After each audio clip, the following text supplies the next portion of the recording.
Salut à toi, dans cette vidéo, nous allons comparer deux services bancaires très connus, notamment le Crédit Agricole et la LCL Bank. Voilà. Donc, avant toute chose, nous allons commencer par présenter ces deux banques. En commençant par le Crédit Agricole qui a été fondé en 1894, qui est très ancienne d'ailleurs. Alors, c'est l'une des plus grandes banques de France actuellement, avec une forte présence dans le secteur rural, mais aussi coopératif. Face à elle, aujourd'hui, se trouve la banque LCL, qui en réalité est le Crédit Lyonnais. Elle est également une banque française avec une solide réputation pour un service bancaire traditionnel et une forte présence en ligne. Alors pour comparer ces deux banques, j'ai décidé de m'attarder sur des éléments comparatifs très essentiels en commençant par les frais. Pour comparer au niveau des frais, nous allons nous attarder sur deux points, notamment les transferts locaux internationaux et enfin les frais de carte ou de compte. Alors, Crédit Agricole généralement prélève aucun frais en ce qui concerne les virements SEPA ou transferts locaux, voilà. Mais des frais supplémentaires devront être appliqués au niveau des virements internationaux. Donc, tu as du gratuit en zone locale et du payant en zone internationale.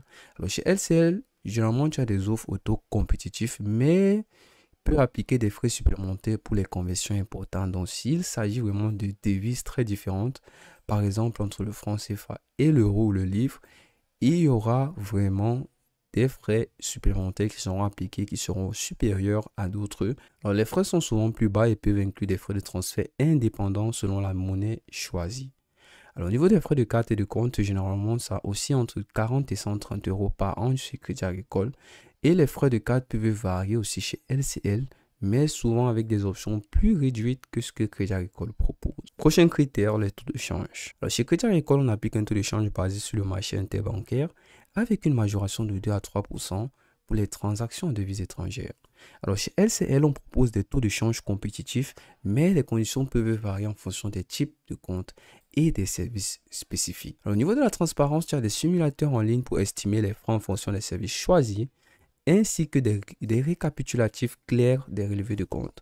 Alors, tu as la possibilité ici d'avoir un accès clair sur ce que tu devras payer au niveau de chaque transaction, parce qu'au préalable, l'application te permettra de rentabiliser ou alors d'avoir un aperçu sur les frais de chaque transaction. Et c'est exactement pareil chez LCL également, ces deux banques sont au top niveau transparence. Critères suivants, la couverture et les emplacements. Alors, ici, on va attaquer cela sur deux points. Les devises supportées et les nombres de pays. Alors, au niveau des crédits agricoles, généralement, c'est plus de 30 devises supportées.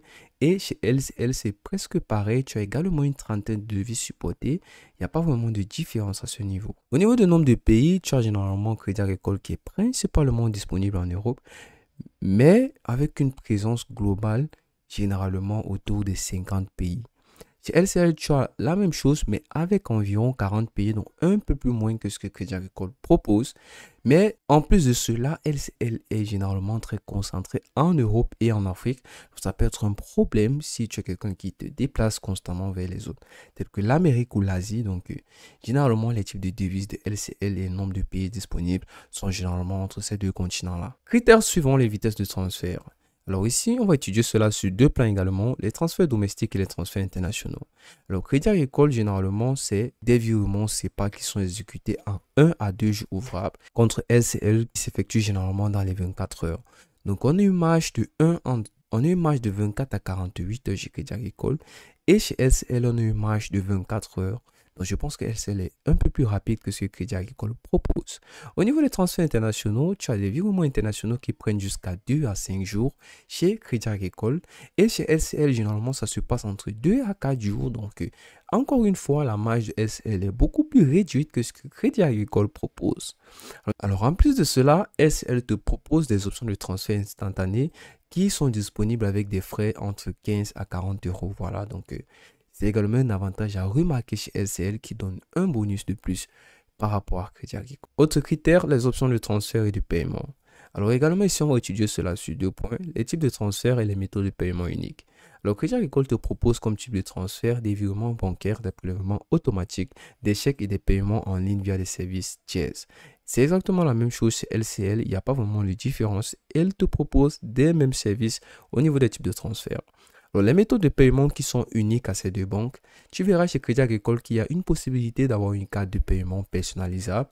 Par contre, chez LCL, tu as un outil de gestion en ligne avancé pour les paiements mobiles qui te permettra d'avoir une meilleure clairvoyance sur tes transactions, généralement à l'international. Avant-dernier critère, la facilité d'utilisation, l'accessibilité et la sécurité de ces deux banques. Alors, chez Crédit Agricole, tu as une application mobile qui est complète, mais qui est jugée parfois très lente, un accès web qui est très structuré, très bien. Chez LCL, tu as une interface moderne qui est souvent notée entre 4,5 sur 5 avec l'intuitivité et la facilité d'utilisation. Alors, ces deux banques-là sont très sécurisées. Du côté de Crédit Agricole, tu as une banque qui utilise une authentification à 2 facteurs, des alertes à temps réel afin que tu sois au courant de tout ce qui se passe sur ton compte, une garantie de protection contre la fraude. Chez LCL également, tu as une sécurité avancée avec des outils de prévention de fraude et une authentification très renforcée. Au niveau sécurité, bien entendu, ces banques font de leur mieux pour être au top. On termine avec les avis des utilisateurs et la réputation de ces deux banques. Alors, Trustpilot est une plateforme qui est connue pour noter généralement d'autres plateformes et d'autres applications. Et sur celle-ci, Crédit Agricole s'en sort avec une autre moyenne de 3,5 sur 5 contre LCL qui s'en sort avec une autre moyenne de 4 sur 5. C'est une légère victoire de LCL sur Crédit Agricole. Alors, au niveau des retours notables, généralement les retours sont mixtes au Crédit Agricole. Certains clients soulignent souvent un service client inégal, donc c'est également à revoir du côté de Crédit Agricole. C'est un mal à améliorer, donc je pense aussi. Chez LCL, les utilisateurs sont généralement très satisfaits de l'interface moderne des services en ligne avec quelques critiques sur les frais de services internationaux qui peuvent quelquefois s'avérer être un peu plus élevés que la moyenne. Alors, on termine en disant que Crédit Agricole est idéal pour ceux qui recherchent une banque avec une large couverture internationale et des offres variées. Par contre, LCL est privilégié pour ses frais potentiellement plus bas sur les services internationaux et une interface moderne. Voilà, c'est tout pour cette vidéo. À la prochaine!